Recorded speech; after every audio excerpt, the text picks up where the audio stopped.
Hi, hello, I'm Sam Harrison. I read, review and discuss fantasy and science fiction books. And today we are talking about books 1 through 10 of The Wheel of Time. So I realised that last year I made a video that was how I feel about The Wheel of Time 5 books in. And now I'm 10 books in. I'm reading New Spring because that released directly after Crossroads of Twilight, book 10.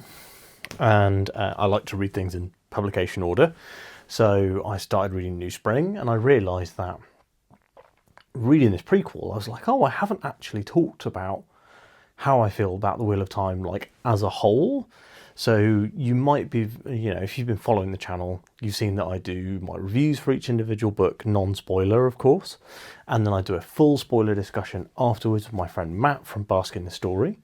Now, when it comes to this video, what I'm going to do is there is going to be a no spoiler section at the beginning, and then we will shift into some lighter touch spoilers, but nothing truly like story ruining. There are a couple of things that I'm going to mention, that I will probably mention in the spoiler section, such as, if a certain character has if a certain character has access to a magical power, that power is something I'll probably discuss. If a certain character is kind of thrust into a role, that's the sort of thing that I'm going to discuss in the light spoiler section. And what I'm going to do as well is talk you through my impressions of each of the books. So I have all 10 here.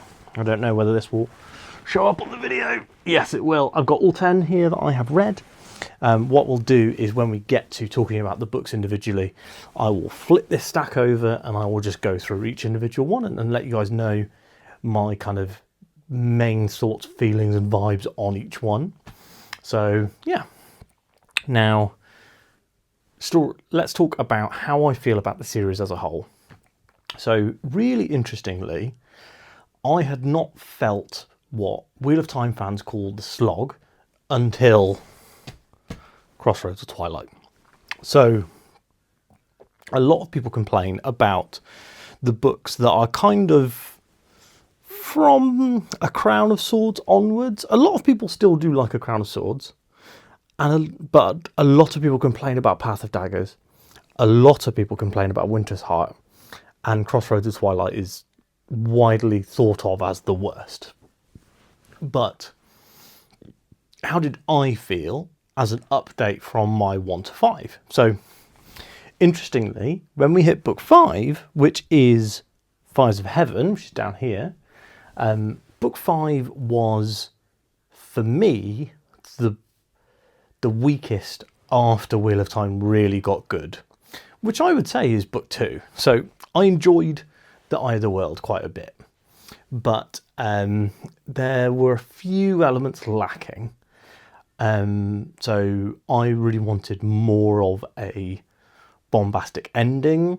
Book 1 really felt like what it actually was, which was Jordan had gone, well, I want to write this story and it's going to end, book 1 is going to end at this point. And the point that he had chosen for the end of book 1 was where we end The Dragon Reborn, book 3. So really interesting in terms of how wrong Jordan was about how he personally liked to write. But also, it leaves Eye of the World without much of an ending. Interestingly, The Great Hunt has a better ending, but it is really The Dragon Reborn when Jordan starts to nail closing out his books. And it's very interesting as well because he learns how to close out his books in The Dragon Reborn, and then he just completely forgets it for Path of Daggers, Winter's Heart. Winter's Heart ends real good, and Crossroads of Twilight. So Crossroads of Twilight and Path of Daggers really don't have a big ending. They feel like the first half of a 2-part episode of TV, which is really interesting.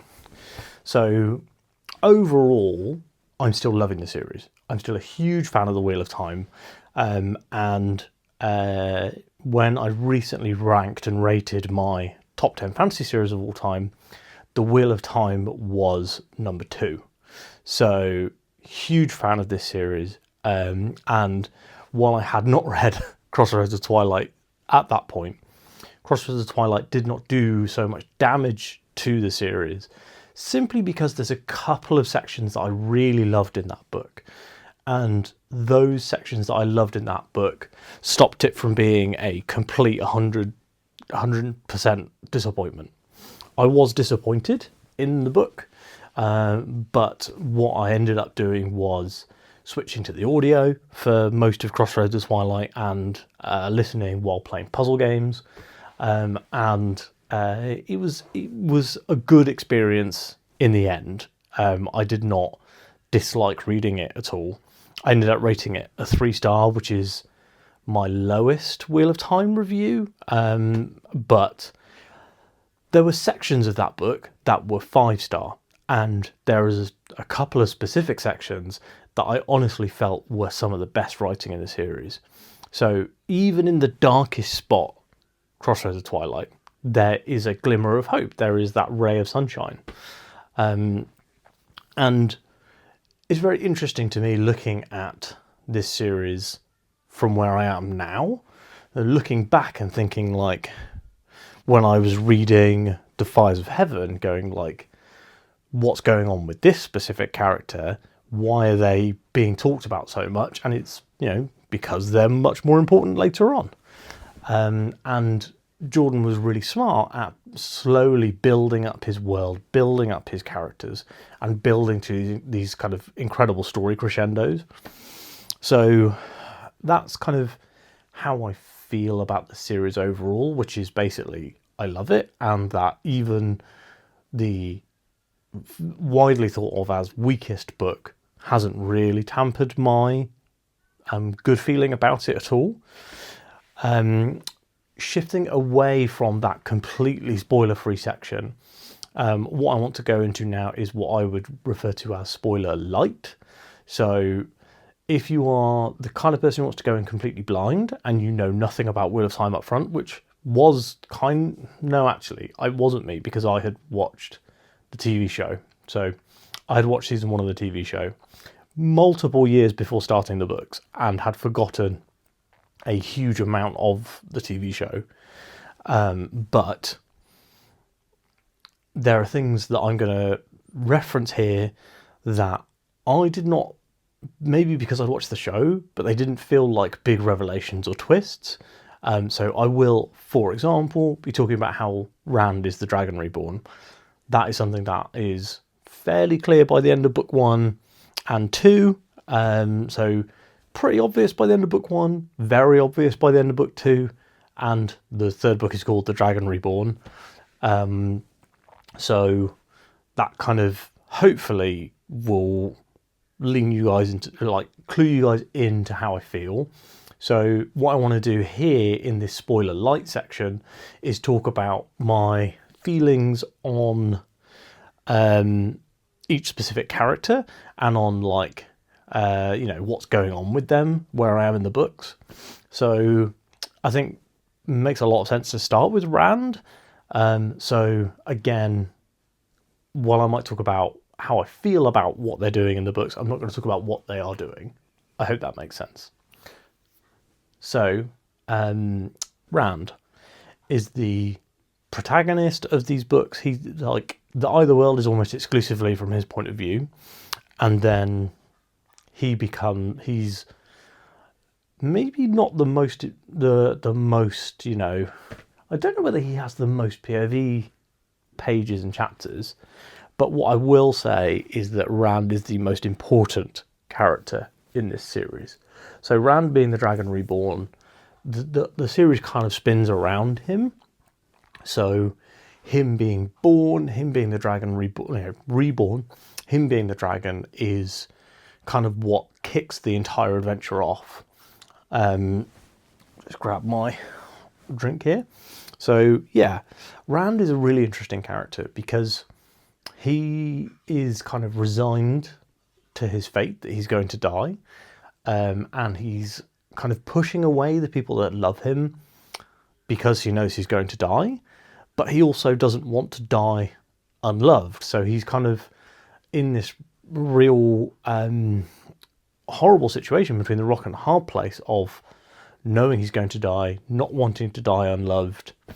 And also throughout the books, he's slowly going insane because of the taint on the male half of the Source, which explains a lot of his incredibly dumb and weird decision making, which is quite funny actually, because when you think back on it, the other characters actually do make quite reasoned and thoughtful decisions, but Rand, because he's going insane, you're like, oh, well, yeah, obviously that's why he's doing this. It's because he's going insane, which I really, really liked. And I can see why on a reread of these books, a lot more detail becomes clear.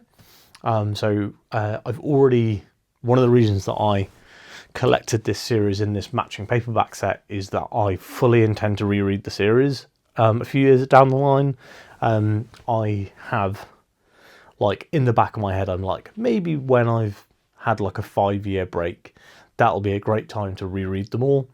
And maybe even reread, because my son will be 10 at that point, maybe I could start reading them with him when he's a little bit older. I know one of my friends read The Wheel of Time starting when they were like 12 or 13, so my son loves reading, so you never know. Might be something fun that we can do together. If you're watching this in like 5 years' time, please feel free to comment and be like, did you ever read it with your son? And I'll let you know. So that would be 2030. That's going to be a wild time to be alive, if we're alive at that point. Anyway, so Rand, yeah, he's kind of stuck between what he wants and what he knows is sensible.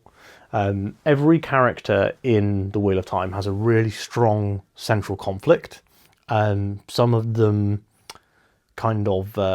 do get over their strong central conflicts fairly early in the series. Like, for example, Perrin, he really gets over his central conflict fairly early on. And we'll talk a bit more about Perrin in a minute, but like Rand, I'll be honest with you, Rand has a lot of different conflicts, but I do feel like his want to be loved and his fear of leaving widows is a big problem for him. The other thing that Rand has is this kind of hatred of his own power and his own kind of agency or lack thereof in the story, in the Karaethon cycle, the Wheel of Time. Rand is very much a prisoner of fate, of what he's expected and needed to do. One of the things I really like about Rand is, as I said before, you know, he's very disdainful of the power that he has, but he loves using it. And we do know from the series that the magic in the world of the Wheel of Time is addictive. And I really like how complex a character Rand is. And it's very interesting because if you look at him on the surface, Rand seems like kind of a simple guy. He's not as, I would say, nuanced a character as someone like Mat. But Rand is incredibly complex for a simple man. I hope that makes sense. I really like Rand as a character. I think he initially started off as my favourite character in the books. It was very much like, I really like Rand and I really liked Egwene in book 1. And then when we moved on later through the series, Rand kind of slowly moved down like my power rankings. I would still say he's a top tier character, but he's not my favourite. But then we will get a book that is really heavy with Rand stuff, like Winter's Heart. Rand has some really awesome stuff in Winter's Heart, and I really loved him in that book. But there are other characters that I like more, and it might just also be that those characters don't get as much screen time, and so they become more interesting. Moving on to the other characters of kind of the Emond's Field crew. So we have Perrin's probably the next logical one to go on to, because he's got the most... He feels like the second most important character, kind of, in some ways.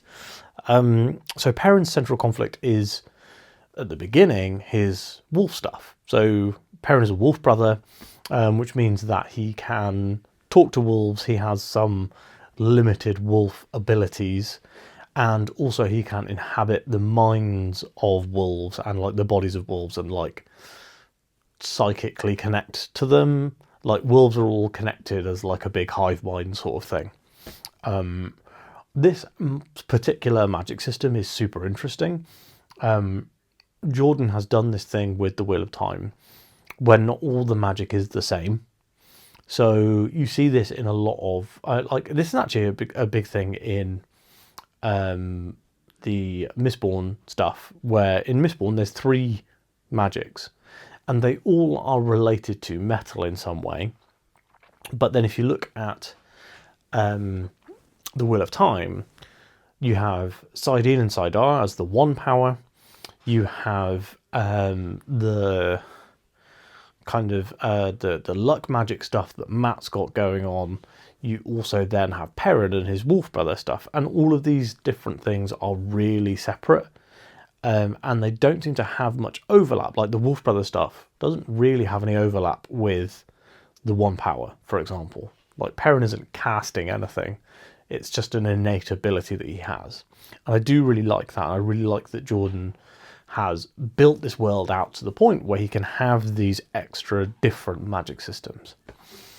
We've also got Perrin, as I was saying, his central conflict is really that he kind of hates what he is. He hates this wolf brother, and he really wants to be normal. He wants to be a regular guy, and I do really like that.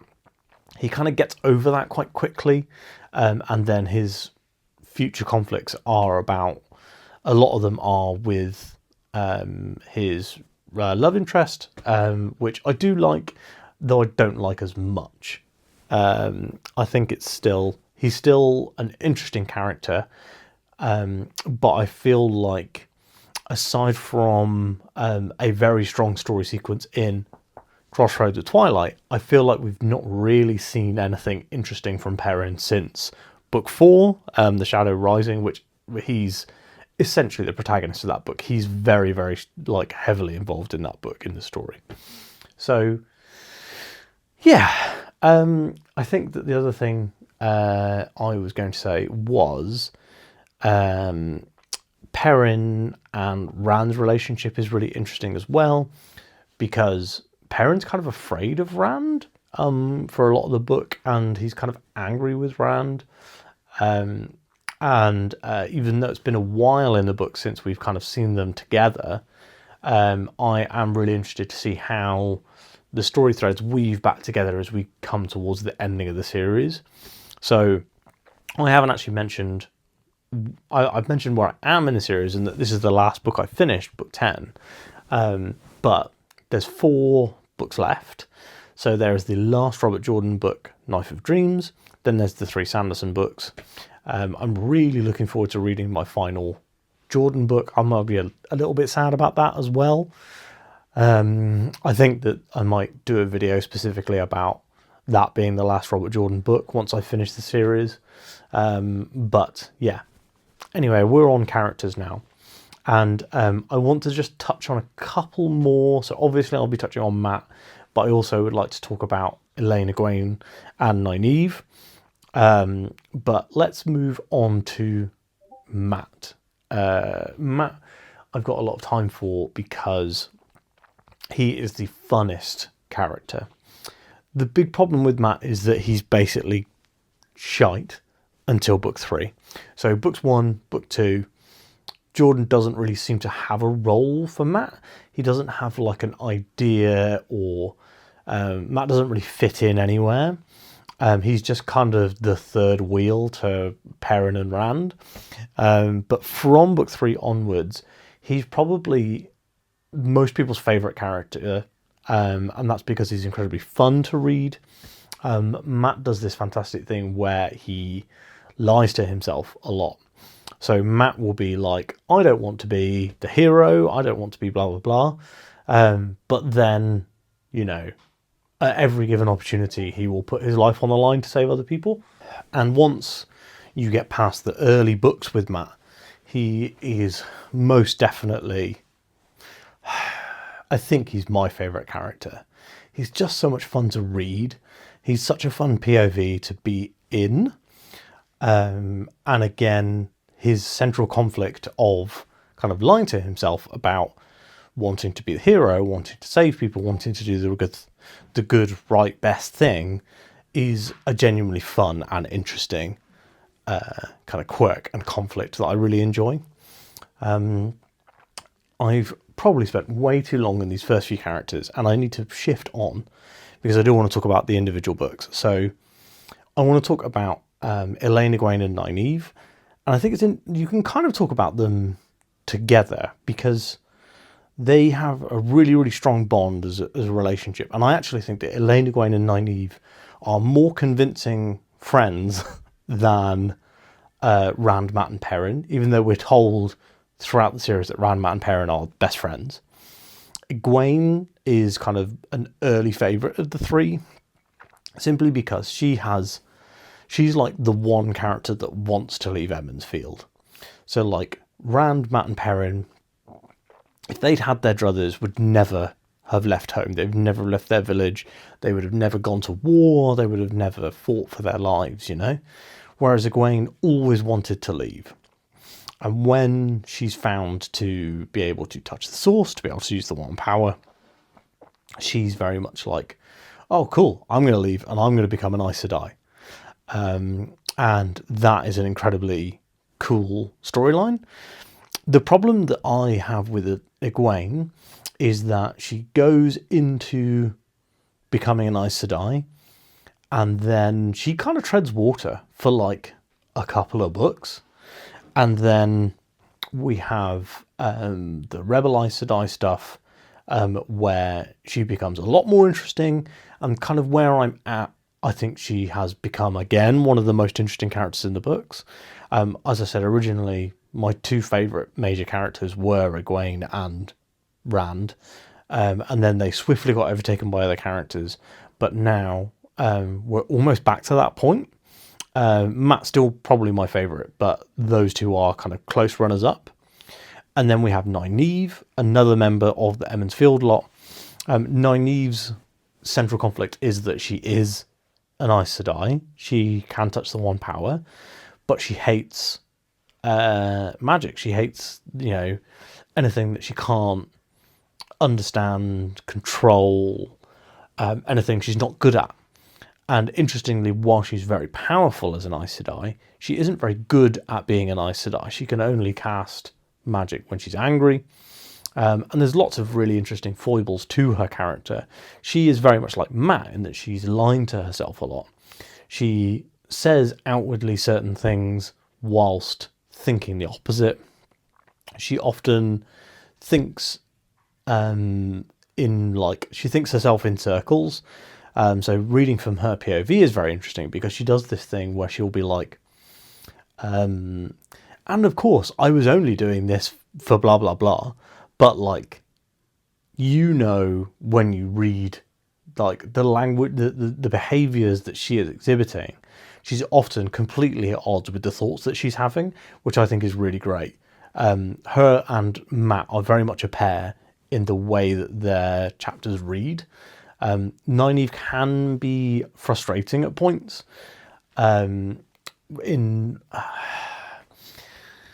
She is a bit more self-righteous almost, or I'm trying to think of the right term. Matt is always kind of funny. But where Nynaeve is often her narration will genuinely make me laugh. Sometimes I'm kind of like, okay, like we need to stop this now, Nynaeve. Like everybody is really annoyed with you. Like the other characters are annoyed with her, which I feel like is Jordan telling us like, yeah, she would be annoying if she was your friend. But moving very, very swiftly on, as I said, because I don't want this video to be an hour long, and we have got 10 books to talk about. So let's talk about my final character, major character, which is Elaine. So there are more characters that are important and interesting, like Min and Aviendha, Moraine, Lan, Swan. However, I think of the most, think of the ones that have the most point of view, the ones that have the most impact on the story, and I would say Elaine is one of those. And Elaine was, until extremely recently in this series, Elaine was my favourite character, probably. So, like, she was like tied with Mat, I would say. I found the politics of her character incredibly interesting. I found her love for love for Rand, to be quite. It felt quite real, if that makes sense. You felt that kind of like early on. You felt that kind of like girlish attraction of like, here's the cute boy. He's a bit different to the men that I'm used to meeting, and that makes him interesting. And then you had the next stage of her going like, well, Rand might not be great for me, but I do still love him. And then now there's an even more complex relationship there, which I won't go too deep into because, again, this is the spoiler light section. But the relationship that they have now is really interesting as well. And Elaine's conflict really is that she does not want to be the queen, but she knows that someday she will have to be.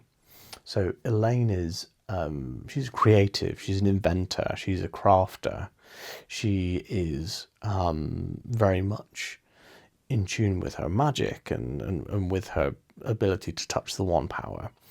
And a lot of those things kind of come together to make a really interesting character who, isn't out there to use the power to be a fighter, to be a hero. She is wanting to kind of lock herself away and study and craft and invent things, which I think is really cool. And not often a character that is kind of front and centre in fantasy storytelling. And definitely not a character that is front and centre in fantasy storytelling and female. You do get those kind of blacksmith characters or whatever, like Perrin is a blacksmith, but not often female. So yeah, really interesting to see that different aspect.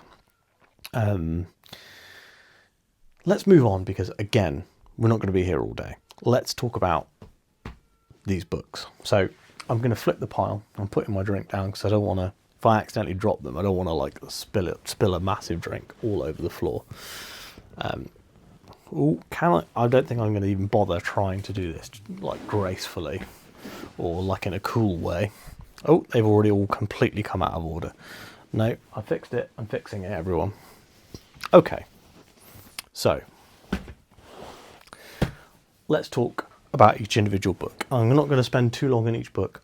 I just want to talk about like vibes, feelings, thoughts, and if I would maybe change my rating up for those books. So, The Eye of the World. I actually didn't read this copy, and this was a gift years and years and years ago, and I had a really nice hardback edition that I was gifted. Unfortunately, it turned out not to be very nice because it fell apart as I read it, but it looked nice on the shelf before I read it. So, The Eye of the World is the first book in the series. I was expecting this book to be a slog. I was expecting the writing style to be really not for me. And I couldn't have been more wrong. I devoured this book. I was reading over 100 pages a day. And I just had a genuinely fantastic time with it. It's a very long book, especially for a first book in a series. Like a lot of first books in series are not, 800 pages long. But I had a fantastic time reading it. And originally I rated this as 4 stars. I think I'd probably, if I gave half stars, I might think about a 3.5 star for this one. Because having read the later books and knowing how much better they are, I don't know if this one still merits a 4 in my head. But the thing that I will say was that the difference between my expectations of this book being slow, ponderous, uninteresting, and then what it actually was, which was this incredibly vibrant window into a new world that I've fallen in love with since. The difference between expectations and reality were what caused that 4-star, and I don't know whether now I would say it was a 3 or a 3.5. But for now, let's keep that rating. We'll keep it at 4. The Great Hunt. This is where the series becomes a bit more of its own. So in either world, Jordan is very much building or riffing off of Lord of the Rings. He'd had all of these ideas for, the One Power and the Dragon Reborn and all this stuff, but then was kind of given the you need to publish something that's Lord of the Rings adjacent or we're not going to buy it. So that's what he was kind of guided towards, and that's why book 1 is so reminiscent of the major kind of story beats of the Lord of the Rings. But in book 2 he really gets away from that, and we have a lot of really interesting stuff. We have the introduction of the Seanchan, we have Rand coming more to terms with his magical ability, kind of acknowledging that he's the Dragon Reborn. We get the introduction to the Amyrlin Seat. We get a lot of really good stuff in this book, and I rated it a 4, and I think I'll stick by it. I think I would still say this is a 4-star. Quick sip. So, The Dragon Reborn. This is actually a lot of people's, maybe not favourite, but one of their favourite books. And this is one of my favourites, absolutely. So this is the book that gives us back Mat as a character. And I would say gives us Mat as a character. And the ending of this book is hilarious. Mat's POV chapters has so many good jokes in. There's a fantastic bit where Mat basically looks at a massive wall at a fortress and he's like, only an idiot would try and climb their way over this. And the next the next chapter starts with literally the next line. There's a line break, and the next thing is and Rand climbed over the fortress wall. And I genuinely really laughed at that. Also, this book is called The Dragon Reborn, but barely features him. So we basically follow the rest of the cast trying to catch up to Rand and trying to figure out what he's trying to do, and seeing the kind of destruction in his wake, which I really enjoyed. The idea of the dragon kind of bending fate around him was something that I really liked, and this is kind of where we first get the hints of how impactful that can be. The town where everyone got married on the same weekend was really good. I had a lot of time for that. Moving on to The Shadow Rising, which is the longest book in the Wheel of Time. One of my favourite things about this is that the paper is basically as thin as a Bible in this edition. It's so thin, and it's the first book where you don't get line breaks for the page breaks for the chapters starting. The chapters just kind of start in the middle of the page like that, which they carry on that for the rest of the series, and I really like it. It makes it very kind of unique as a series, the way it's laid out. There's no other fantasy series I've read that is like that. The other thing that's great here is this kind of sold me on Perrin. I thought Perrin was kind of boring in books 2 and 3. He was one of the least interesting central characters, but he has a huge chunk of the book is about Perrin in this, and he is genuinely fantastic in it. And we get to see more of Faile, if you know, you know, and more of Loial, and we also get to return to Emond's Field, which I loved. So yeah, a huge fan of this one. I never thought of this one as being my favourite in the series. It is a lot of people's favourites, but for me, I think that The Dragon Reborn, because this is over 1,000 pages, so The Dragon Reborn being shorter And my other favourite book, which is book 6, Lord of Chaos, also being a little bit shorter. I think it ended up that I appreciated the conciseness of those books, despite this book having maybe the best ending of the entire series. So your mileage may vary, but I still love this book. I'm sure you will too. I would imagine most people at this point who are watching have read the series, so let me know down below in the comments what your favourite book in the series is, and I'll chat to you about it. Fires of Heaven. Oh, by the way, books 3 and 4 I both gave 5 stars to. I gave 4 stars to Fires of Heaven, and there is one specific reason for that, which is Valen Luca's Menagerie, and I did not really like or care for any of those story sections. I liked the integration. I liked getting more time with Tom and Julin, but the Menagerie stuff was a real whiff for me. I was not particularly interested, and I felt like maybe those characters that were involved there could have just done that off page. Like, we didn't need to see that. Obviously the Menagerie becomes important again later in the series, but I don't feel like it was actually important enough that we needed to see them earlier on. I don't know. All in all, a decent book, and the first one since I started rating them 5 stars that went back down to a 4, but I still really enjoyed it. Lord of Chaos is probably my favourite book in the Wheel of Time. I absolutely loved it. This is where we start to get the heat stuff going on, where the world is heating up, and Rand is really coming into his own here. I feel like Lord of Chaos is one of those books where we just kind of get all of my favourite characters doing interesting stuff all at the same time. And I think when I rated my favourite books in the Wheel of Time, or that I had read in the Wheel of Time for my top 10 of 2024, Lord of Chaos and Dragon Reborn were tied for how much I enjoyed.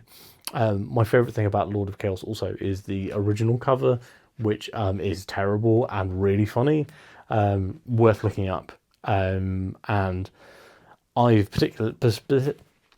specifically chosen these covers to collect because I just really like the kind of simplicity of them. I like the Wheel of Time logo and font treatment, and I like that the Wheel of Time is across all the spines if you look at the spines. Anyway, not an important thing to talk about. Yeah, Lord of Chaos is probably my favourite book in the Wheel of Time so far, and actually a friend of mine who is an indie author who based a character in her series on Avienda, it was her favourite book as well. So there you go. Not that would sway me in any way, I'm just saying other people like it. It's not just me. Crown of Swords, I still really like this one as well.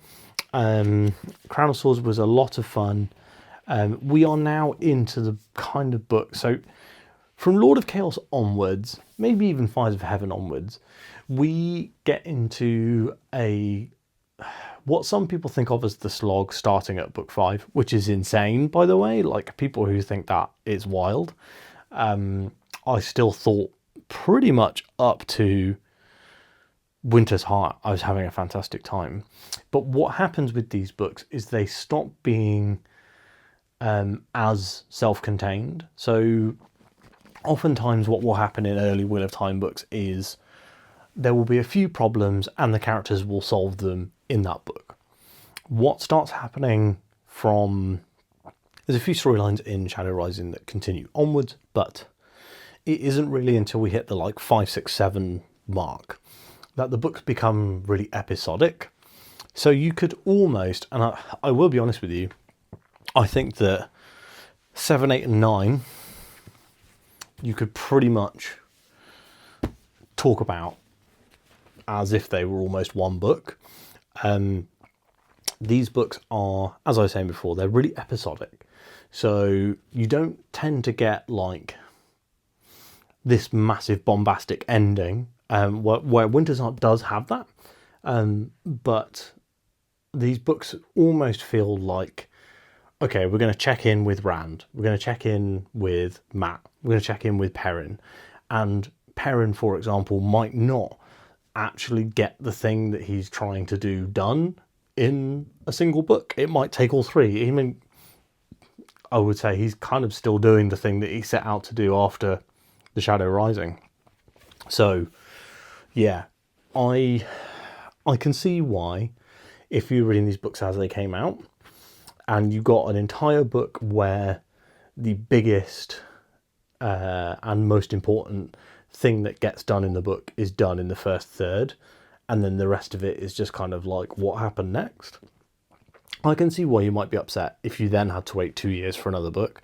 For me, I read the next book a month later, and having that kind of episodic check-in almost made the show, that the books feel like a TV show.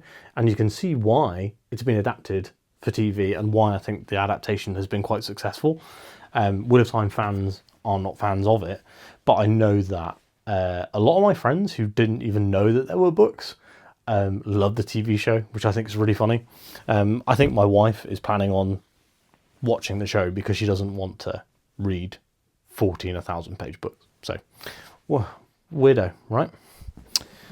Let's talk about the biggie. Let's talk about The Bad Boy, the worst book in the series, which I still only rated a 3-star, and I couldn't see myself going any lower. There is a section in this book in a town called Soul Harbour, and there is a chapter from the point of view of Al Yarin, and both of those chapters are 5-star chapters in a 3-star book, and both of those keep the head above water for this book. Lots of really interesting story stuff happens in this one, even though the structure of the book is quite bad, which I think is the biggest problem with this book, is just the way that Jordan decided to structure it. And even he has said that he understands that the structure of this book isn't very good, but he was too far along in writing it when it came to that realization. Still think you probably could have made that change, Robert, because you just kind of have to reshuffle where the chapters are, and then rewrite any inconsistencies. But that's not the kind of writer that he was. He didn't have chapters that you could pick up and shuffle around. That's not how he wrote. So, you know, I mean, I've never written anything even close to as good as Crossroads of Twilight, and that's the weakest book in the series. So, bravo to you, Robert Jordan. And that's where we are. That's where I'm up to. That's the first 10 books. It's been a real wild ride. I was kind of hoping to have read up to Knife of Dreams in 2024 because I was planning on reading a book a month, which would have meant that by now I'd be 2 Sanderson books in. Unfortunately, life got in the way. I had a baby, so, you know, I didn't know I was having the baby when I started Wheel of Time, but I haven't. I knew that I was having the baby when I started Wheel of Time, but, you know, you kind of underestimate how much time babies take. And this is my second baby. I shouldn't have done that, but c'est la vie. Anyway, so I don't know if you're still watching this. I mean, if you're listening to me say this, you are. Let me know what you think about the Wheel of Time. Is the Wheel of Time your favourite series of all time? Please drop down in the comments. If it is, let me know why. If you are only a certain amount of books in and you're excited to get going on, please talk to me about it. Basically, what I'm saying is leave a comment so that YouTube knows that you enjoyed this video, that it was worth me making it, and that you... But honestly, I am always looking to talk to Wheel of Time fans, and I love chatting to you guys about these books and about, you know, how great my love is for them. And I'd love you to join this little Wheel of Time community that I'm trying to build over here. If you have liked this video, give it a like. If you would like to watch my videos outside of the YouTube ecosystem, you can do so using the podcast feature on YouTube. So I have turned all of my YouTube videos into podcasts, and you can now listen to them on the YouTube Music app. If there is anything you want to ask me about the Wheel of Time, please drop down below. Again, please no spoilers for the final books because I haven't read them yet, or New Spring. I'm about a third of the way through that now. And finally, I'd love to have you as part of this community. So please subscribe to the channel for more Wheel of Time stuff. Matt and I have already made the decision that we're going to be doing the final full spoiler discussion for A Memory of Light live with audience questions. So if you want to be a part of that train and get on board, as it were, it's no better time than the present to subscribe and to click the bell so you're notified whenever we go live. Thanks so much for watching, and I will speak to you on Friday.